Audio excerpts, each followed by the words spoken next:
Good afternoon. I wasn't expecting this many of you to stay, but I will give you a heads up. I'm going to make you feel really uncomfortable this afternoon. If you'd rather do the technical session, leave now. I genuinely will not be offended. So Control-Alt-Voice. Can anybody remember Control-Alt-Delete? So Windows, it popped up the security dialog box. If you're as old as me, in Windows 98, I believe it popped up a control box. If you really are as old as me, in DOS, it used to do a soft reboot. So that's the journey I'm going to take you on today. It's a little bit of a soft reboot when it comes to public speaking and presentation skills. This is now your final chance to leave the room. I'm going to get you to do some exercises today. I'm going to talk to you about some of the experiences I've had during my illustrious career. But overall, I want to,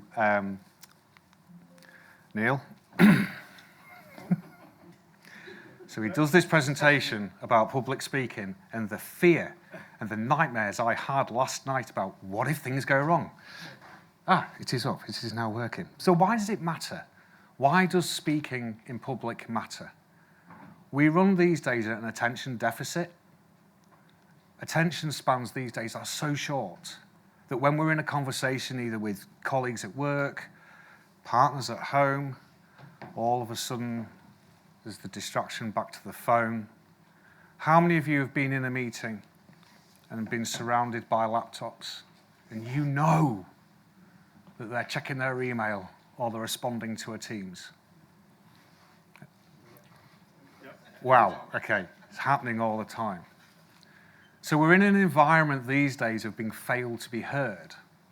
So what we need to start with is how do we speak? I'll keep pressing the wrong bloody button. Okay.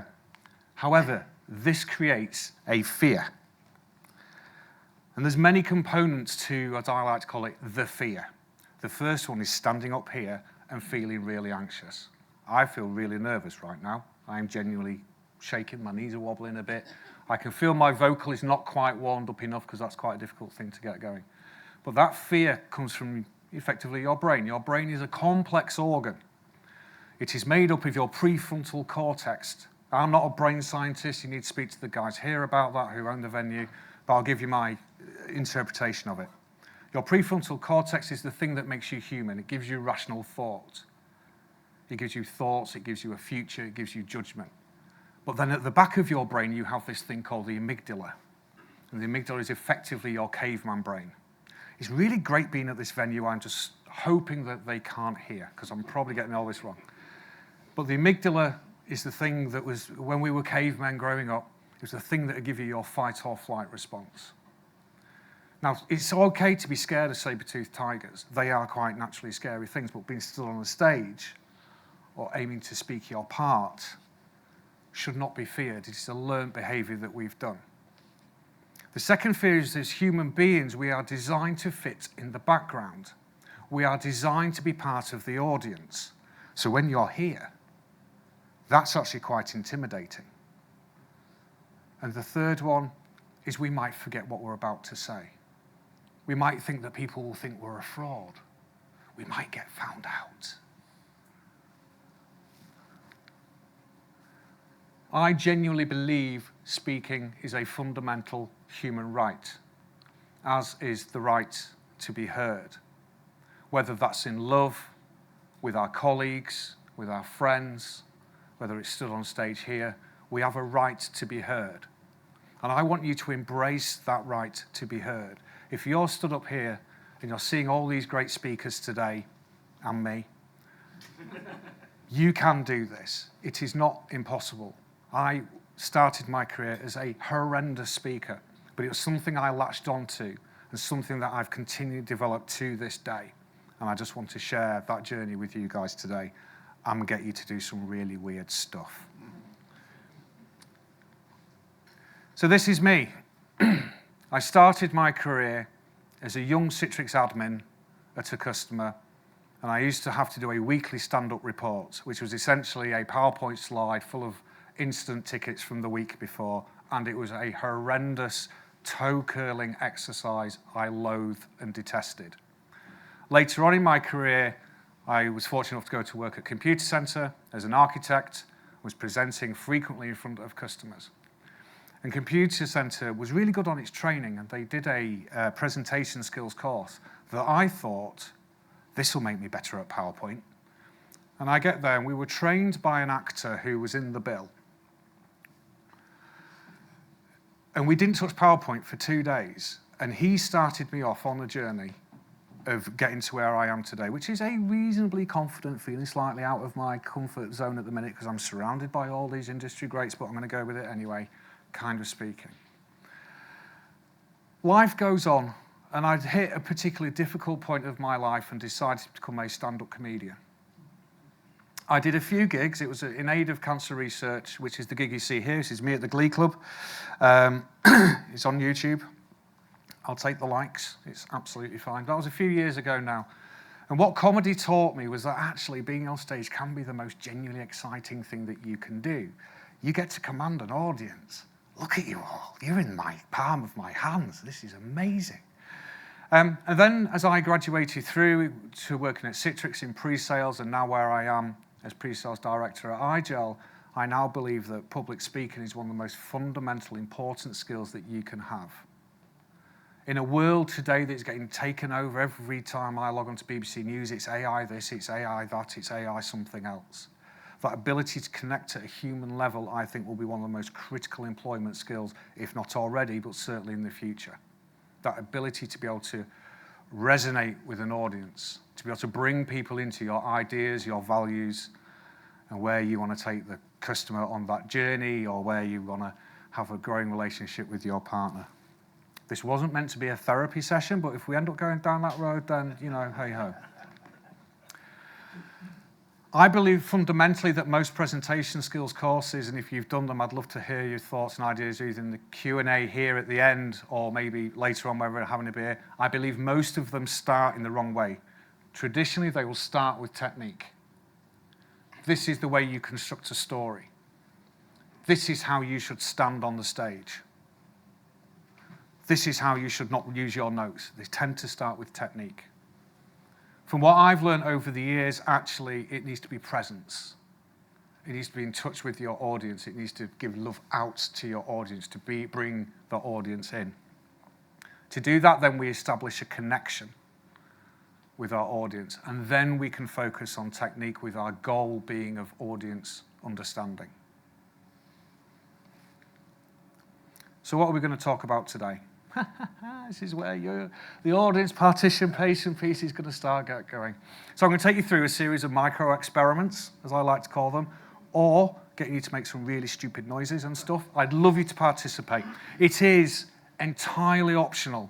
Each one is about 10 to 15 seconds in length. We're all going to look a little bit silly. Let it go, embrace it. You might learn something. If you don't, fine. You can take to the internet and post nasty comments on my LinkedIn. I'm really fine. Opt-out is allowed, though. I'm not going to, come over there and go, you, sir, you're not breathing properly. So let's get to the first one. So the breath is where everything starts when it comes to speaking. So I'm not just talking about when you speak on stage, like I am today. Maybe it's in the one-to-one with your manager and you're asking for a pay rise. Maybe it's that really difficult conversation that you'll be having with your wife or husband later on today when you said you'd be in at 8 and it's 10:30. Most advice out there tells you to take a deep breath. Take a deep breath, John. Get on with it, man. Worst thing ever. The only time you should ever take a deep breath is when you're diving into a swimming pool. Relaxation and calm comes from the exhale, which is what we're going to do now. We're going to learn how to breathe. If you wish to stand up, you may. You can do this seated. I'm pretty much going to give the opt-out now sitting down. I'm pretty much going to guarantee everybody is going to stay sat down. Is that right? Okay, that's fine. That's fine. That's cool. What I'd like to do is just take your hand, take your dominant hand if you want. It doesn't matter. Just put it here on your abdomen. And I want you to take a deep breath in. And you should feel your belly. Thank you, sir. Thank you. Pint for you. And I want you to breathe from here. So what happens with when we speak and we're nervous, we tend to go from here. And we sound like we're just being really in the face. Okay? or even worse, we come from the nose and we sound quite this. Really, the true voice comes from here. And how we find our voice, can you notice now the resonation's gone down? Is I actually find my voice here. So we take a deep breath in and just let it out. Nice and calm. You don't need to count. You don't need to do anything. Just let it slow out. Just let it go. And all of a sudden, we shall start to feel, I mean, you guys are embarrassed, but a sense of calm. So we're not focusing on the inhale, we're focusing on the exhale, just that, let it go. An easy way to, so you can put your hands down now, thank you very much. An easier way to do this if you're a little bit unsure. Has anybody got young children? 4, 5, 6 years old? Yeah? Yeah. How often do you find yourself with your young children going, daily? Okay? What we're doing there, when we, I'm sighing. Sighing is a psychological need to activate the sympathetic nervous system within your brain. So you can deliberately sigh. It does pretty much the same effect. It just puts you in a place of calm. So a good sigh just settles the system and gets you where you want to be. Presence is about availability. Does that make sense? So being present with yourself, knowing where you are, how you feel, feeling your feet on the floor, feeling how your body is shaped, how it's stood. I can feel my shoulders here. I feel I'm present, I'm now available. I'm available to you as a presenter. I'm available to you for my one-to-one. I'm available to you for the argument that we're going to have later on this evening because I'm late home, yet again. So, next experiment is about taking a pause. So we're going to read a statement out that I think pretty much all of you are using on a daily basis. I then want you to take a beat, and then I want you to just have a quick look around the room. Now, you can do this in your head if you want. You don't vocally have to say this out loud. The idea is we're just going to take a pause before we say the next thing. Just taking a micro pause before we say the next thing just gives us our ability for our brain to catch up. What you tend to find when you speak, particularly in these kind of situations, is your brain will be going at 90,000 miles an hour, but your mouth will be going at 100,000 miles an hour, and somehow, because of all these different brains we have in our head, sometimes it takes a little bit of a while to catch up. So just adding a deliberate pause in just allows you to catch up. Particularly if it's a subject area you're not overly comfortable with, it can work quite well. It also adds very dramatic impact. So, this is the statement I think you are saying pretty much day to day at work. It's really broken, boss. We're waiting for a patch to fix it. And then maybe repeat it if you want. But just taking that micro pause between the end of fix it and the next thing that you're going to say just gives you a couple of seconds for your brain to catch up. We are being present and we are being available. We are communicating. We're pausing. We're letting it sink in. We're letting our audience accept the statement that we've just made before I then move on to the next thing. So let's move on to latency and lag. Why do we lose our voice under load? Why all of a sudden when I'm stood up here do I start to do this? And who's been in those presentations where there's a need to cross my legs, there's a need to stare at my slides because there's no comfort monitor. I need to stare at my slides and I've written loads of text on there and I'm just going to have a wander over here and or maybe I'll just kind of just, I don't know, just walk about a bit. Maybe I saw Steve Jobs, he used to walk about on stage. He used to make it the good. Yeah. Why do we lose our voice? Steve Jobs was amazing at that because he had control of his breath. When people present well, they will say a statement. Sometimes maybe they then do move a couple of steps, but it's all very deliberate. It isn't just, I'm just going to have a little bit of an amble about. It is all done deliberately. But why do we lose our voice? We lose our voice because we lose our breath. We lose our voice because maybe we think, God, what is the next slide that's coming? What is it? And God, why is Neil staring at me in such a thingy way? I'm getting intimidated by the audience. Some of the worst pieces of advice I've ever been given. Can anybody give me right now one of the worst pieces of presentation advice they've ever been given? Anybody? Yes, sir. Picture everyone in the nude. Thank you. I've never met you before, sir, but me and you were having a drink later because I honestly hoped somebody was going to cut that. Yes, imagine you all naked. That's going to make me not feel nervous. Why is that such a good idea that everybody's naked? Are you naked? No. You've got clothes on, thankfully. The other one, just pretend there's only one person in the room. You can't lie to yourself. You are here on this stage in front of these hundreds and hundreds of people, or that one person. You can't pretend there's just one person in the room. That is actually an acting trick that sometimes is passed over into public speaking courses, is just pretend there's only one person in the room. Just pretend you're having a chat with your mate down the pub. That one I think there is a little bit of truth in, the idea of just having a chat and a conversation, but you can't pretend you're down the pub. There's no drinks for a start. And yeah, absolutely. But there's clearly more than one person here. Why? You can't convince your brain. Your brain can see it. You have eyes. Unless you're going to close your eyes all the way through the presentation and pretend there's only one person in the room, it's not going to work. So you just have to accept. This is about the acceptance of being present with your mind and your thoughts. Yeah, this is my audience. Thank you for coming along. I love you guys. There's so many great sessions on today. And you've decided to turn up for mine. That means so much. So I'm going to give this my best shot. You see, presence is something that you leave. When you feel those thoughts creeping in during your presentation or public speech, when you feel like you're losing the track, it's because you are leaving your present state. You are not kind of in the moment, as it were. Some people describe it as a point of flow. I prefer to call it a point of presence. So what I like to do is I will find a home spot. So this is my home spot. What you'll notice is this is where I started from today. So this is my home spot. So even if I do go for a little wander over here quite deliberately, if I start to feel like I'm starting to lose, God, what is the next slide here? I can just come back here because this is my home spot. Okay, now I can pause, bit of a dramatic pause, and then we can move on to the next thing. So we're going to do a little bit of technique now. Let's start with this stance. How do I stand? So standing up.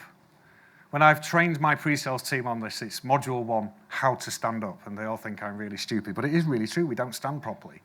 We tend to close our shoulders in, which contracts the rib cage, which compresses how you breathe, and you can't talk very well. Obviously, I'm being dramatic, but we tend to do this. We should. We're not in the army, but just, I imagine a piece of string at the top of my head just gently lifting me to the ceiling. But at the same time, I feel my feet grounded to the floor. Imagine roots coming out the bottom of your shoes. If you want to stand up and do this with me, feel free. But we're just going to feel and imagine, thank you, Neil. We're just going to feel and imagine the roots growing down into the floor, making me nice and anchored. Another little technique, put this down for a second. If you take your fists, and what we're going to do is just get, how wide should your feet be apart when you stand up? So you take your fists and put them just between, if I'm struggling, if you're definitely going to struggle, what's the liability insurance like? Anyway, if you're comfortable doing so, just put that between your feet. Okay, and that is how far apart your feet should be when you do any kind of public speaking. And what you should find now is this bit here. Oh, that's feeling a bit, I can feel that. That's tensing up. Well, not tense, it's possibly wrong. I can feel it. Okay, that's great. So now we have an anchor point on which the rest of our body is sat. So now, if I go back to my breathing, I can breathe in. All of a sudden, I'm very aware, because my knees are locked. My thighs are locked. My feet are facing completely forward. I can feel the slight bit of tension in here. And now the rest of my body, my rib cage is now sat on top. My shoulders are up, but not uncomfortably so. And now all of a sudden, I have all this air. Put your shoulders back up, sir. That's it. Come on, be proud. Let the hands hang free. Let the hands hang free. And then what we notice, if you're leaning back a bit, if your hands feel awkward, anybody's hands feeling awkward? Like, I don't know what to do with them? Your hands are feeling awkward. Okay, so if your hands are feeling awkward, just lean ever so forward slightly onto just the balls of your foot, but not like you're going to fall over. We can do that later. But ever so slightly in front, so your heels are slightly the pressure you're putting down onto your balls of your feet and your big toe, etc. And now the hands, what you'll notice, they just hang fine. And that's great. We don't need to hold our hands when we present in a particular way unless we're trying to emphasize a point, but they just sit there and it's okay. But now all of a sudden my rib cage is open. I have lungs, I can breathe, I can talk. Here we are. Hello. It's not bad, is it? It's quite a nice little feeling. You can sit down if you wish.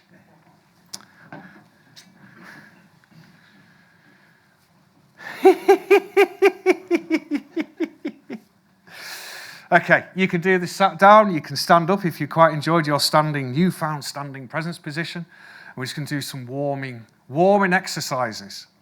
Okay? I'm going to do it first, so I look stupid first. If Matt and Ollie at the back, I'm going to be making some really loud noises in a minute. If you need to turn me down, just might want to watch that mic gain. So this is the first one. If you notice me walking around, I was a little bit late today because delays on the train and I was having to do this outside. But the first exercise I like to do is just blowing a raspberry, okay?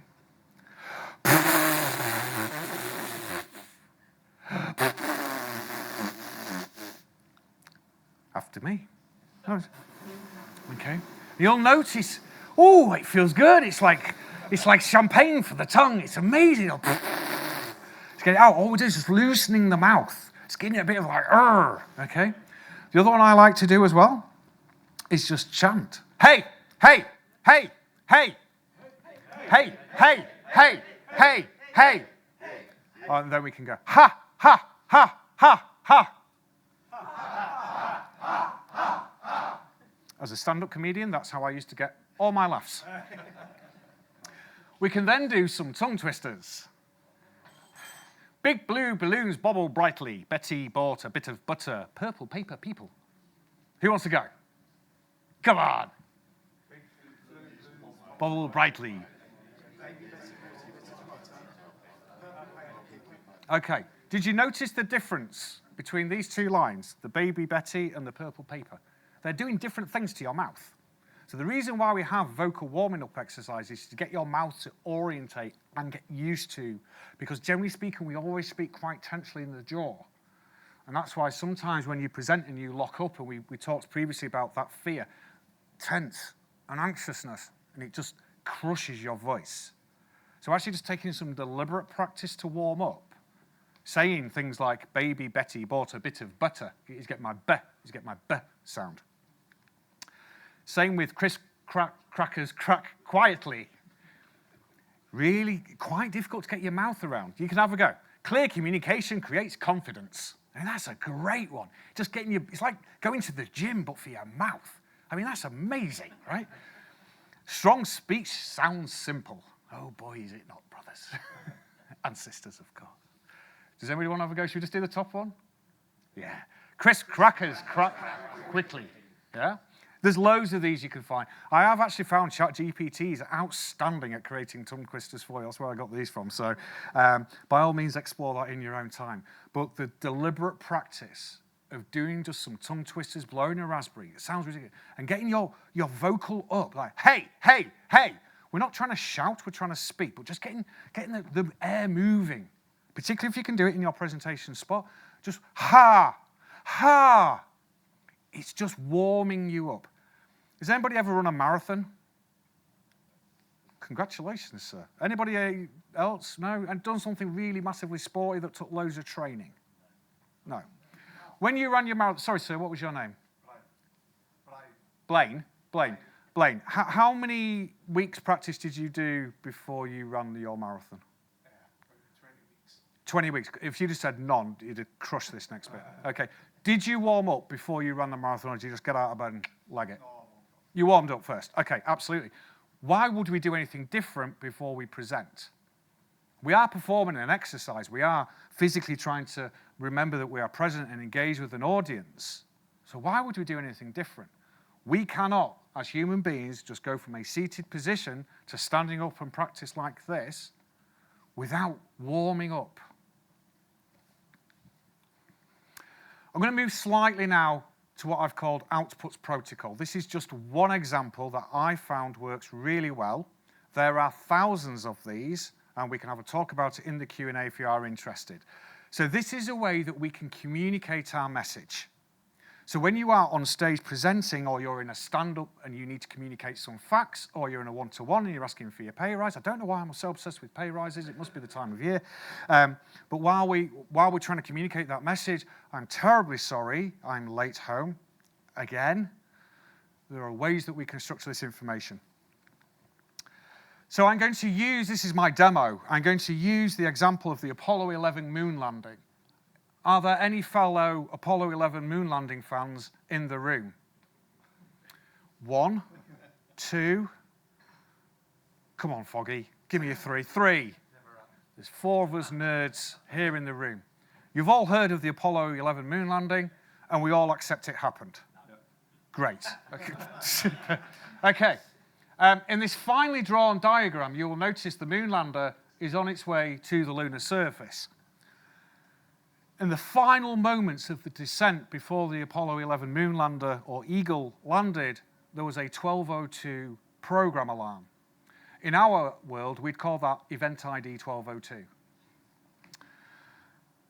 And the simple message, you've all probably seen the picture of how NASA is set up, and there's all the different control areas. There's Guido, there's flight control, there's then a flight director. And then there's another guy who's the only guy who can talk to the astronauts, Capcom. Nobody else is allowed to speak to the astronauts except for Capcom, who is also an astronaut. Buzz Aldrin, I'm going to read it out for you. So, at 1:02 and 38 minutes of ground elapsed time, Buzz Aldrin says, program alarm. Duke, who is the Capcom, so he's in Houston, says, Roger, 1202.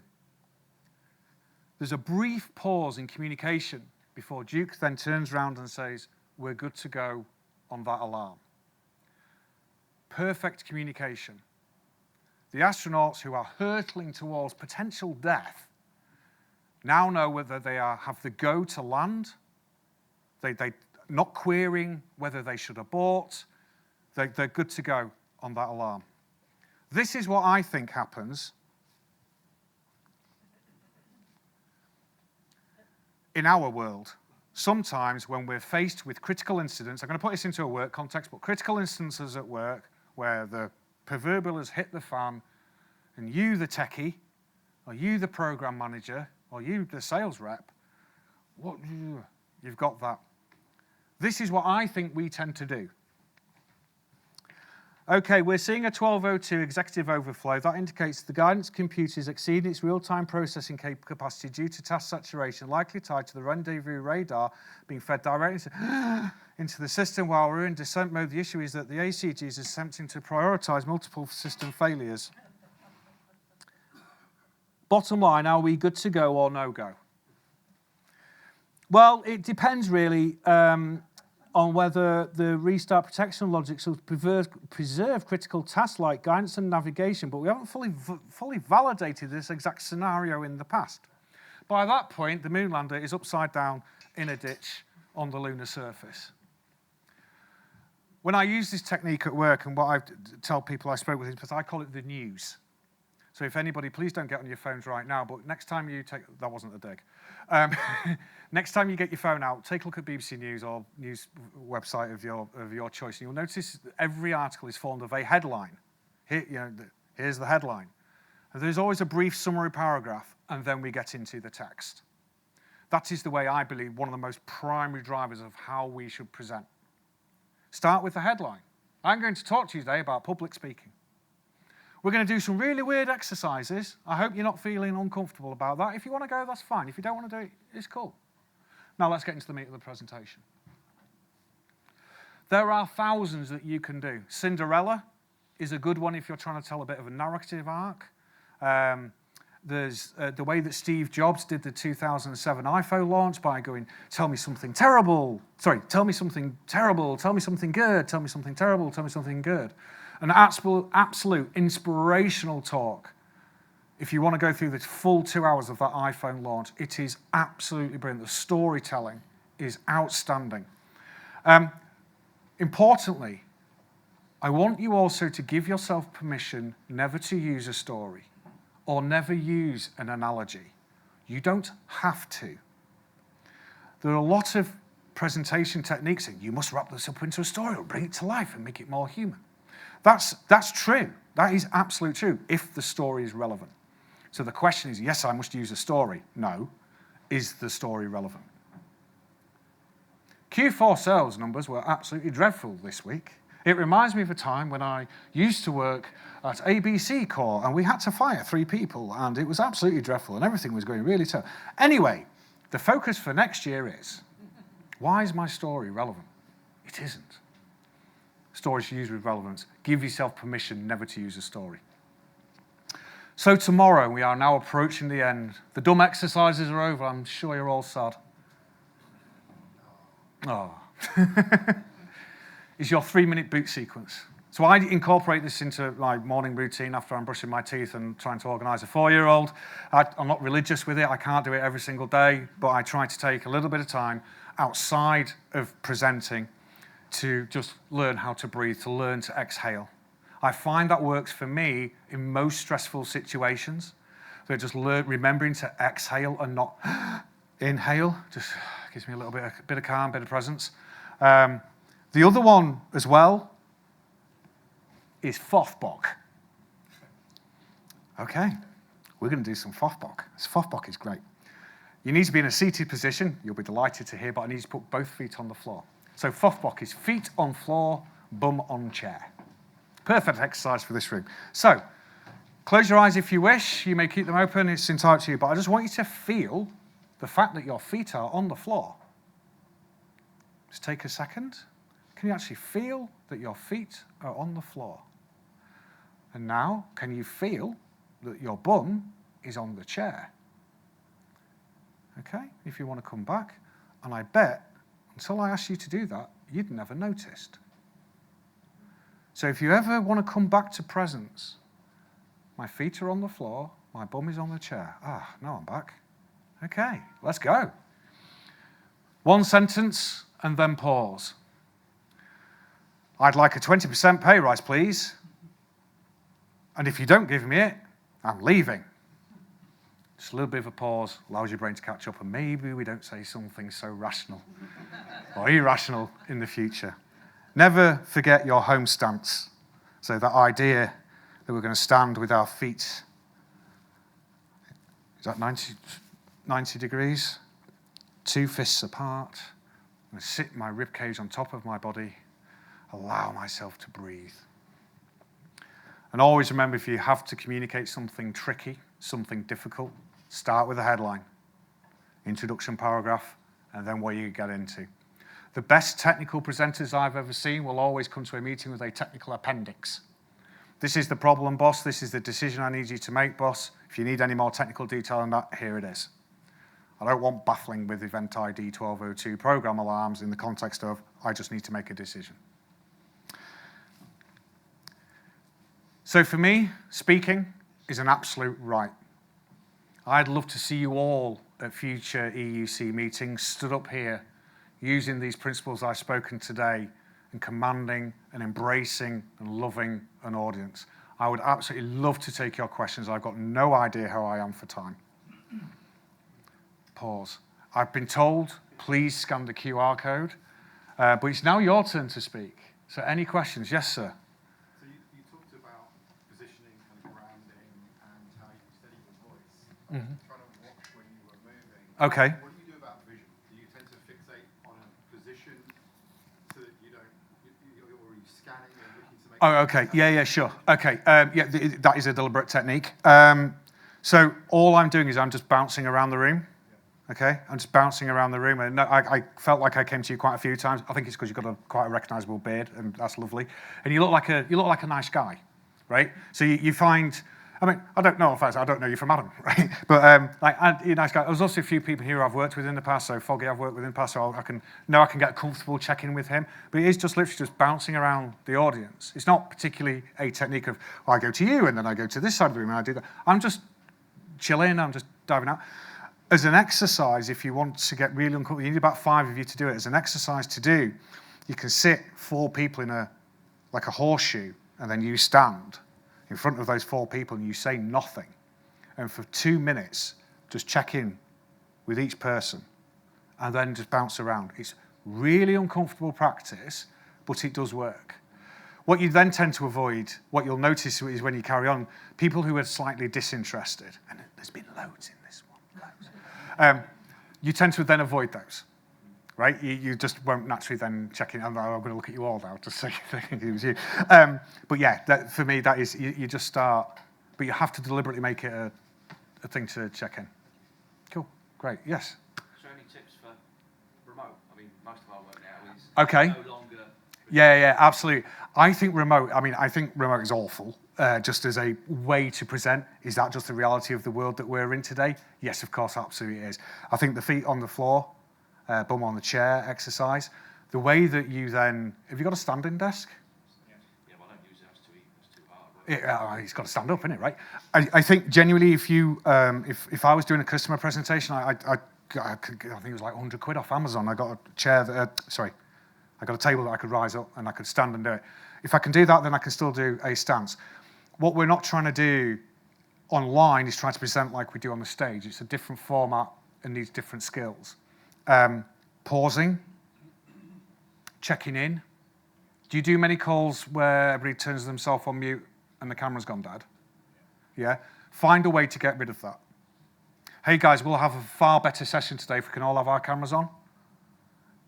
Maybe keep yourself on mute unless you've got a question, but because we need eye contact, right?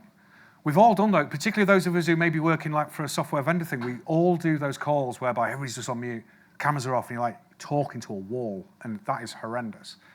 Know your stuff, obviously. But yeah, I think probably that idea of its presence, okay, and that is a challenge on Teams calls. My suggestion would be still about the breath, it is still about breathing, it's still about presence. It's more than checking in, because it's easy to check in on a Teams call. Yeah. Are you getting this, Neil? Is that understood? You know, any questions? Or let me ask you. Let me ask you is a great one. So, let me ask you, how do you feel about doing presentations on a Teams call? Oh, well, actually, I'm not, right? So making it a little bit more interactive. Are they really presentations, or have we actually created some horrendous beast of a hybrid between workshop and actual presentation? I think, is it remote or is it a remote presentation? Is it a remote call? I think trying to work out that definition as well is quite an interesting thing. But yeah, I think still the same principles apply. I need to slow down. I need to be present. It's just the fact this is going to be monitors and get a standing desk. Yes, sir. You talked about the difference between the brain speed and the mouse speed. Yeah. I think I have this. I Okay. do this all the time, and that is basically making me struggle to pause. Okay. So I have those 10 ideas in my head, and I'm very worried that I'm going to forget the idea. So I go like racing while I'm trying to say, Okay. to deliver the whole message. Mhm. I lose on the pause. I lose on probably reaction. What can I do? Yeah, okay, what can you do about that? So we've lost the mic, so that's going to get lost off the audio. So I'm just going to repeat your question, and if I'm getting this wrong, how do I remember what I've got to present if my brain is running at 1,000 miles an hour? That is also applicable in a normal conversation. Let's say I'm in a meeting. Yeah. I'm trying to deliver something, yeah? Mhm. I have several ideas in my head. Okay. My brain is very quick, but I want to at the same time maintain a pause and make sure like the Yeah. conversation is flowing. Okay. The simple answer to your question is practice. When you bring awareness to your speaking, which I'm hoping is something you now all take away from today, is actually there is an awareness about my speaking that will now start to develop over time. I haven't just given you a magic tablet and neither am I, what's his name, Thingy Blaine, and you're all going to go away and give me all your money. That would be great. But learning to pause is a learnt skill. Okay, I've worked with SEs in the past who forget to pause, and it's literally a Teams background, similar to your situation that I'm messaging you, stop talking, man, you just need to take a breath. Add some structure if you can. If you're talking about conversations and you know the content of what you want to get out, having it written down. Everybody seems to avoid, when you do these kind of gigs, having notes, like it's somehow, oh, you're cheating, you've got notes. Like, if you need to have a piece of paper I was going to have one today deliberately, and I would have used it now as an example, but printers out of ink. But if you need something on the floor, just to, okay, that's my journey. Presentations are a journey that we go on, right? We start with the beginning, there's a little middle bit, and there's hopefully a conclusion at the end.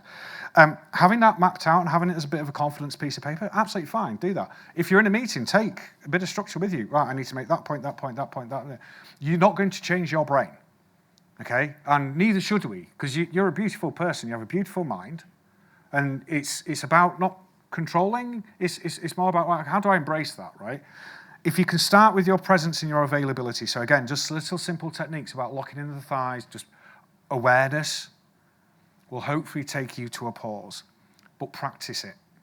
Practice pausing would be my advice. Thank you, great question. Anybody else? One at the back there, sir. One more question. Your thoughts about PowerPoint presentations. So it's been really obvious that you've stood there, you've not been by the laptop, because you're obviously very comfortable with what you're presenting. Do you reckon? And the fact is, there was not a lot of content on the screen. Yeah. Which is probably intentional. Yeah. So in our world where we have a lot of technical content that we need to Sure. present, what's your thoughts about how best to present that kind of content in a PowerPoint? And I guess it's practice, isn't it? If Yeah. you're comfortable with your content, you don't have to be by the laptop all the time. Okay. I'm going to share a little secret with you. So this content that I've talked about, am I comfortable with the subject matter? Yes. And we can get into that outside of here. Just that's my journey. It's very personal to me, etc. If I was presenting on the Agile OS 11 to OS 12 upgrade process, something like that, would I rely on a slide? I would have a slide. There's where you have technical data. So I don't know, should we pretend it's a graph? What kind of data are you presenting? What would it be? It's just any diagrams. Round trip times using Hydra, right? That kind of. So if you need to illustrate a point, the best way to do it is almost take PowerPoint out of the mix, okay? I'm going to do a structured presentation in front of this audience. They require these assets to understand the point I'm trying to make. Therefore, I need an illustration of that, which may be a graphic, could be what have you. Please never present Excel. That's just wrong. But the other option that we have, well, sorry, let me come back and answer your question properly. Don't start with PowerPoint. There's a few rules that we have within our team, and my colleague at the back, this is a particular bugbear of ours, is can you just present this deck for me? Or I've done the slides on that, you present it. I'm sorry, but you've got no investment in that PowerPoint deck. You have no investment in it. It is not your story. It's not yours.